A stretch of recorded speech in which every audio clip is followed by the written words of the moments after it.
BMG განათლების ხარისხი და დონე საქართველოში რომ პრობლემური ამ თემაზე არაერთხელ გვისაუბრია. საერთაშორისო კვლევების ნაწილში, რომელშიც ჯერ კიდევ მონაწილეობით ქვეყნის პოზიციების სახარბიელო ნამდვილად არ არის. რა ქმნის პრობლემას, რა შედეგები გვაქვს, ამაზე ვისაუბრებ სტუმართან ერთად. მე კავთუაშვილი გვერდება თემის მიმოხილვით პირველ რიგში ეთერში და შემდეგ უკვე ის იქნება სტუმრის მასპინძელით. მე დილამშვიდობის, მოგესალმებით და მივესალმებით შენ სტუმარს. მოგესალმებით. ტექსტის წაკითხვა და გააზრება, გაანალიზება საქართველოში მოსწავლეთას მხოლოდ 2% შეუძლია, 14% კი მინიმალურ დონეზეც ვერ ახერხებს წაკითხულის გააზრებას. ეს საგანაგაშო რიცხვები ბოლო კვლევის შედეგია, რასაც ყველა გამოქვეყნებულ რეიტინგს, როგორც საქართველოში ამასაც დიდი აჟიოტაჟი მოჰყვა. როდესაც სრულფასოვანი მოსწრების, მოსწავლეების მხოლოდ 2%-ია, ბუნებრივია, ეს სისტემურ გაუმართავობაზე, არასრულფასოვნებაზე მიანიშნებს. სწავლის შედეგებზე გავლენას არაერთი ფაქტორი ახდენს. ამჯერად ჩვენი ფიზიკურ გარემოს მიმოვიხილავთ, სადაც უშუალოდ მიმდინარეობს სასწავლო პროცესი. როგორი უნდა იყოს საგანმანათლებლო ინფრასტრუქტურა, ერთიანი სტანდარტი საქართველოში არ არსებობს. არა და სასკოლო ინფრასტრუქტურა არა ერთადერთი, მაგრამ ერთ-ერთი უმნიშვნელოვანესი ფაქტორია, რომელიც სწავლის შედეგებზე ახდენს გავლენას. ინფრასტრუქტურაში ბუნებრივია გარემონტებული შენობების გარდა შიდა სასკოლო რესურსები იგულისხმება, იქნება ეს ტექნოლოგიების ხელმისაწვდომობა, სივრცეების, სპორტული აქტივობისთვის და ასე შემდეგ. თუმცა ექსპერტები ამბობენ, რომ ჩვენ იმ ეტაპზე ვართ, როცა კატასტროფული მდგომარეობიდან ამოსვლას ვცდილობთ და შეღებილი კედლებიც გვიხარია. ეს ჩვენ გვაქვს ძირითადად იმ ამოცანებს პასუხობთ, როდესაც კატასტროფული მდგომარეობაა და ამ კატასტროფული მდგომარეობის გამოსწორება მიდის და ეს თავის მხრივ ძალიან მნიშვნელოვანია, მაგრამ მეორე მხრივ მხოლოდ რემონტი ასე, გარემონტება და შეღებილი კედლები არ არის საგანმანათლებლო ინფრასტრუქტურა და უნდა მაქსიმალურად ორიენტირებული იყოს განათლებაში არსებულ ამოცანებს. ექსპერტები ამბობენ, რომ მასწავლებლებთან, სასწავლო პროგრამებთან, დამხმარე გარემოებებთან ერთად ფიზიკური გარემო მნიშვნელოვან გავლენას ახდენს მოსწავლეთა აკადემიურ შედეგებზე. ნახოთ, რა წილი აქვს განათლებისა და მეცნიერების სამინისტროს ბიუჯეტში ინფრასტრუქტურის სააგენტოს, რომელიც მართალია ერთ-ერთი, მაგრამ უნდა ითქვას, რომ ყველაზე მსხვილი დამფინანსებელია განათლების ინფრასტრუქტურის. 2014-2017 წლების მონაცემებს რომ გადავხედოთ, სამინისტროს ბიუჯეტი იზრდება, ინფრასტრუქტურის დაფინანსება კი პირიქით მცირდება. ოფიციალური მონაცემების თანახმად აღნიშნულ პერიოდში ინფრასტრუქტურაზე გაწეული დანახარჯების წილი არ აღემატება 5%-ს. განათლების ექსპერტები მიიჩნევენ, რომ ბალანსი ინფრასტრუქტურასა და სხვა ტიპის დანახარჯებში შორის დარღვეულია. შალვა ტაბატაძე აცხადებს, რომ სასწავლო შედეგების გასაუმჯობესებლად და სისტემის გამართული ფუნქციონირებისთვის მნიშვნელოვანია დაცული იყოს ფიზიკურ და ადამიანურ კაპიტალში განხორციელებული ინვესტიციის ბალანსი. მით უფრო, როდესაც ვსაუბრობთ არა 21 საუკუნის შესაბამისი ინფრასტრუქტურის მოწყობაზე, არამედ ელემენტარული საჭიროებების დაკმაყოფილებაზე, რაც დღეს სკოლებს გააჩნიათ. ეს პოზიცია და პოლიტიკა ფიზიკურ ინვესტირებას, ინფრასტრუქტურულ ინვესტირებასა და სხვა ტიპის ინვესტირებას შორის სახელმწიფოს მხრიდან განათლების სისტემაში მეტნაკლებად უნდა იყოს დაცული, თუმცა ეს ბალანსის თვალსაზრისით არ ჩანს, ნამდვილად დანახარჯები არის საკმაოდ დაბალი, იგივე ის ტენდენციებსაც თუ გავითვალისწინებთ, იგივე 2012 წლიდან წლამდე ბიუჯეტი თითქმის გაორმაგდა განათლების სისტემის, ეს ნაკლებად შეეხო ინფრასტრუქტურულ მიმართულებებს. საქართველოში 2085 სკოლაა, რომელთა შორის სრული რეაბილიტაცია სამინისტროს დაფინანსებით 2014-2017 წლებში მხოლოდ 15 სკოლას ჩაუტარდა, რაშიც 8 მილიონი ლარი დაიხარჯა. ახალ სკოლებს საქართველოში 1000 წლების გამოწვევის ფონდიც აფინანსებს, თუმცა ამჯერად ჩვენ ვსაუბრობთ განათლების სამინისტროდან დაფინანსებულ პროექტებზე. რაც შეეხება სკოლების რაოდენობას, რომელთაც ნაწილობრივი რეაბილიტაცია ჩაუტარდა, ოფიციალური მონაცემებით მათი რაოდენობა სკოლების საერთო რაოდენობის თითქმის ნახევარია და 4 წლის დაჯამებული მონაცემებით 1900 სკოლას შეადგენს. განათლების ექსპერტები მიიჩნევენ, რომ მიუხედავად შთამბეჭდავი რაოდენობისა, აღქმადობა, რომ 50%-ის სასკოლო ინფრასტრუქტურაში მდგომარეობა უკეთესობისკენ შეიცვალა, არ იგრძნობა.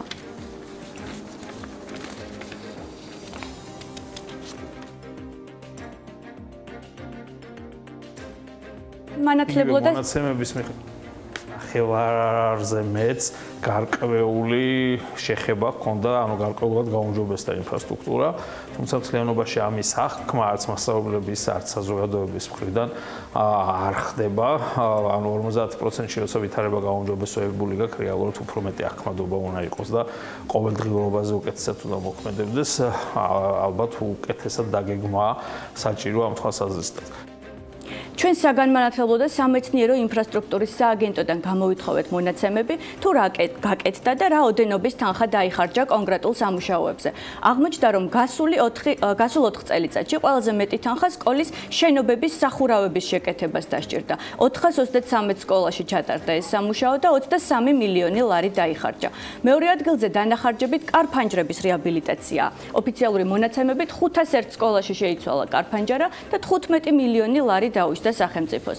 მესამეზე კი საპირფარეშოების რეაბილიტაცია. საპირფარეშო მოეწყო 359 სკოლაში და დაიხარჯა 13 მილიონი ლარი.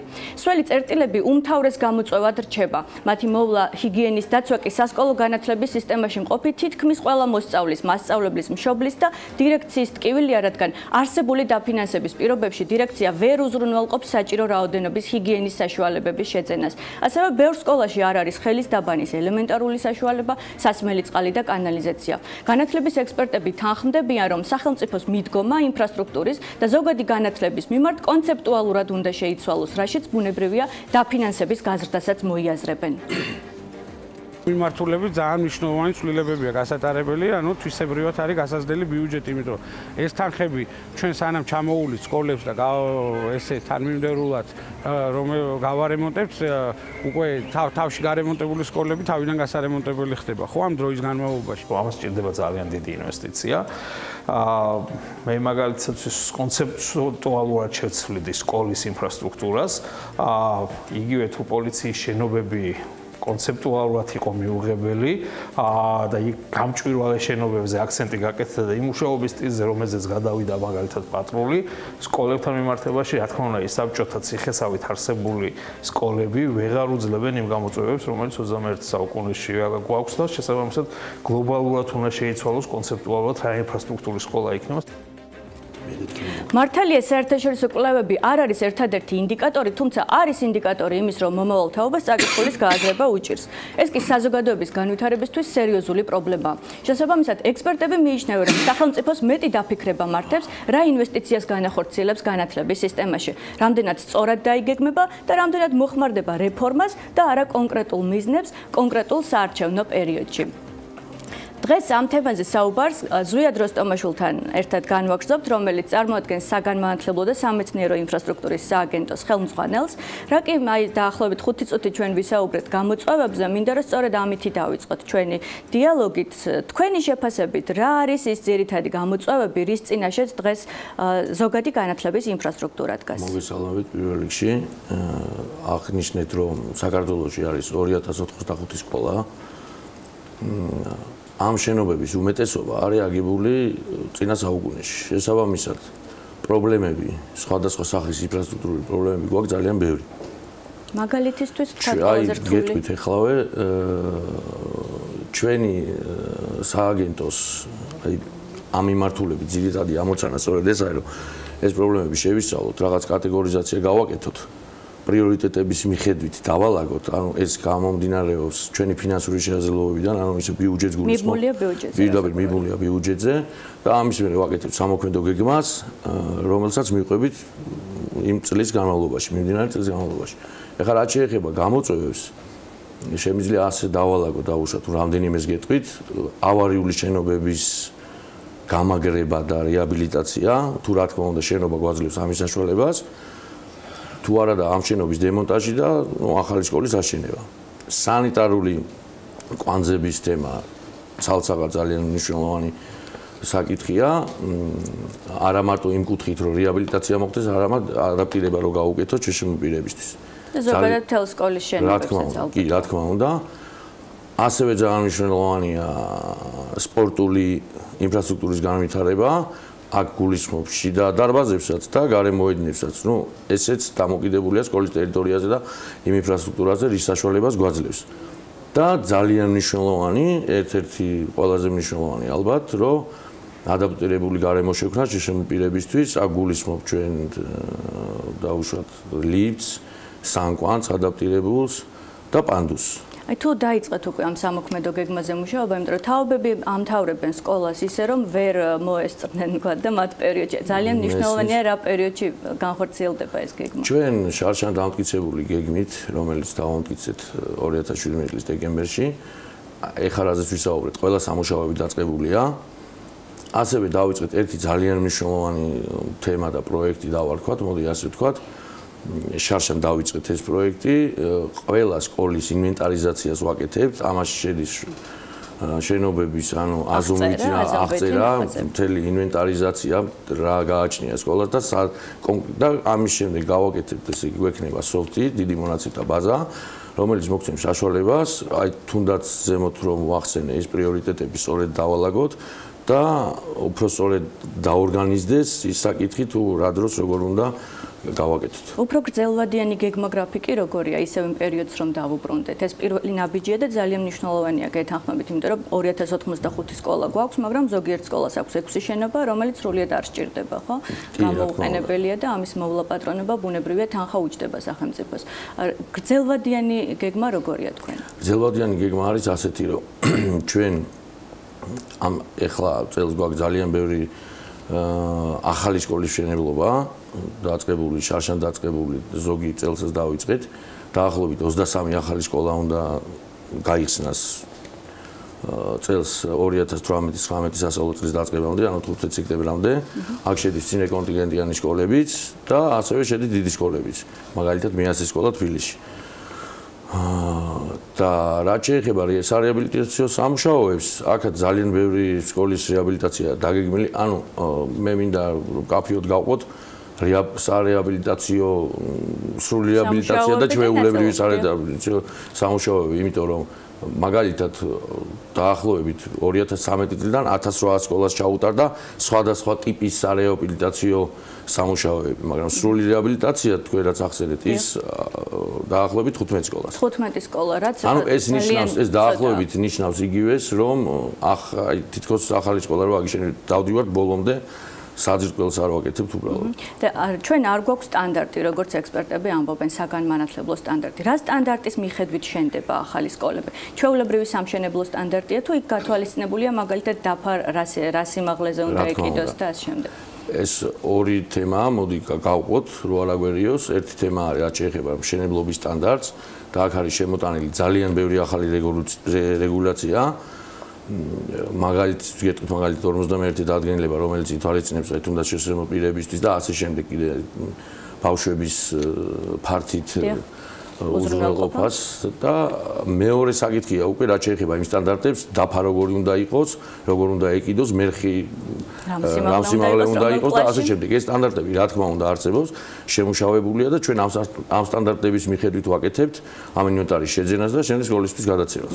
შესაძლებელია რომ ვთქვათ ჟურნალისტებმა არა სამთავრობო სექტორმა ეს სტანდარტისადმე ნახოს, ანუ არის გამოქვეყნებული თუ ჯერ არ არის? არა, რა თქმა უნდა არის და თქვენ თუ გენდობთ აუცილებლად მოგაწოდებთ ყოველგვარი. რომელიმე საიტი შეგვიძლია თქვენ საიტზე? კი, რა თქმა უნდა, დიახ, მოგაწოდებთ. კი, საიტზეც უნდა იყოს ესით, როგორც ვიცი, მაგრამ თუ გნებავთ გეტყვით ზუსტად სად შეიძლება რომ მოიძიოთ ეს სამშენებლო სტანდარტები და ის სტანდარტებიც რა თქმა უნდა განათლების სამინისტროს საიტზე აუცილებლად იქნება. კარგი და თქვენ რამდენიმე გამოწვევა ჩამოთვალეთ, მათ შორის სპორტული, მათ შორის სველი წერტილები, აი მათ შორის ყველაზე რთულად მოსაგვარებელი და დღესვე რომ სჭირდება შველა, რომელი მიგაჩნიათ რომ ესეთი არის? მოდით ასე გეტყვით რომ მე მიმყავს საუბარი იქით ყველაზე ძვირი რა უჯდება ინფრასტრუქტურის სააგენტოს და რაში სჭირდება უფრო მეტი თანხის ჩადება, ისე თქვენ სააგენტოს დაფინანსება საკმარისია თუ არა აი ამ ურთულესი გამოწვევებისთვის, რაც დღეს გვაქვს სკოლებში. მოდით ასე ვთქვათ, რომ დაფინანსება რა თქმა უნდა საკმარისი არ არის და რა თქმა უნდა, რაც უფრო მეტი იქნება დაფინანსება, უფრო სწრაფად მოხდება ამ ინფრასტრუქტურის გამოსწორება და იმ თანამედროვე სტანდარტზე მიყვანა, რაც გვინდა. ჩვენ, მაგრამ მოგეხსენებათ, რომ ჩვენი ბიუჯეტიდან გამომდინარე ეს დიდ პრობლემას წარმოადგენს და რაც შეეხება იმ კითხვას, რომ რას ხედავთ უფრო დიდი რთული პრობლემა და ადვილი პრობლემა, ეგრე ვერ გავყოფ ამ საკითხს. აი მაგალითისთვის გეტყვით უბრალოდ თბილისის მაგალითს გეტყვით, რომ ყოველწლიურად თბილისში ძალიან იზრდება მოსწავლეების რაოდენობა უბნებში. ну იცით რომ ქალაქში შობადობას გაზრდილი არის და ქალაქში გადმოდიან ეხლანდელი არსებული ინფრასტრუქტურა რაც გვაქვს ამ რაოდენობას უკვე ვეღარ ყოფნის თბილისში რომ დაუშვათ ცენტრალურ უბნებში მიწის ნაკვეთების მოძიება ძალიან რთულია იცით თვითონ სამშენებლო პროცესიც კი რთულია იმიტომ რომ გადატვირთულობის გამო გარემო ძალიან გადატვირთულია. სამშენებლო პროცესზე უნდა გკითხოთ. დავუშვათ და სახელმწიფომ მიიღო პოლიტიკური გადაწყვეტილება და სკოლების ინფრასტრუქტურაში ჩადო 5-ჯერ 10-ჯერ უფრო მეტი ვიდრე დღეს იდება, ხო? რამდენად არსებობს თავისუფალ ბაზარზე იმის საშუალება, რომ ერთდროულად გაკეთდეს ბევრი სკოლა? ანუ გვაქვს თუ არა საშუალება, რომ ბევრი ტენდერი ერთად გამოვაცხადოთ, ბევრი გამარჯვებული ერთად გამოვავლინოთ. ეს ხომ არ გამოიწვევს პროცესის პარალიზებას, ამის რისკებს თუ ხედავთ? მე პირდაპირ შემიძლია გითხრათ, რომ საქართველოს სამშენებლო ბაზარზე არის კვალიფიციური სამშენებლო კომპანიების სიმცირე. ძალიან იგრძნობა ეს, იმიტომ რომ აქ მხოლოდ ერთობლივი დიდი მასშტაბური პროცესის დაწყებაზე არ არის საუბარი. ჩავარდნილი ტენდერების რაოდენობა ძალიან დიდია. იმიტომ რომ იმდენად არაკვალიფიციური სამშენებლო კომპანიები, რა თქმა უნდა, ყველაზე არ რომ მთლიან ბაზარს ვიხილავ ამ წუთას. დიდია, ანუ რამდენი პროცენტია გამოცხადებული? ნუ დაახლოებით 25%-ამდე, მოდი ესე ვთქვათ. საკმაოდ დიდი პროცენტია, მინდა გითხრათ, მაგრამ ეს გამოწვეული არის ერთ-ერთი მიზეზით რა, თავარი მიზეზი დაწყებას. რომ სატენდერო დოკუმენტაციასაც კი ვერ თვითთავენ ისე რა მოთხოვნებიც აქვს ჩვეულებრივად შესყიდვების კანონით რა მოთხოვნებითაც უნდა ატვირთოს კარტაღი სხვა შეავსოს და ასე შემდეგ ვერ ავსებენ რომ ვაზუსტებინებთ დაუშვათ იმასაც ვერ აზუსტებენ და შესაბამისად კანონს ვემორჩილებით და პირდაპირ დისკვალიფიკაციაზე მიდიან ეს კომპანიები ამიტომ ესე ვარდება ძალიან ბევრი ტენდერი ამის გამო და შესაბამისად თქვენი კითხვაზე მე მგონი მიგახვედრეთ პასუხი დიდი მადლობა ბატონო ზვიად იმედი მაქვს რომ ჩვენ შემდგომში როდესაც შევხვდებით უფრო შთამბეჭდავ ციფრებს რიცხვებს დავასახელებთ იმ სკოლების რაოდენობაში სადაც გაკეთებულია დარწმუნებული ვარ მადლობა ანა მადლობა ზვიად როსტომაშვილს საგანმანათლებლო და სამეცნიერო ინფრასტრუქტურის განვითარების სააგენტოს დირექტორს მას მიდლობდა მე გავთუაშვილი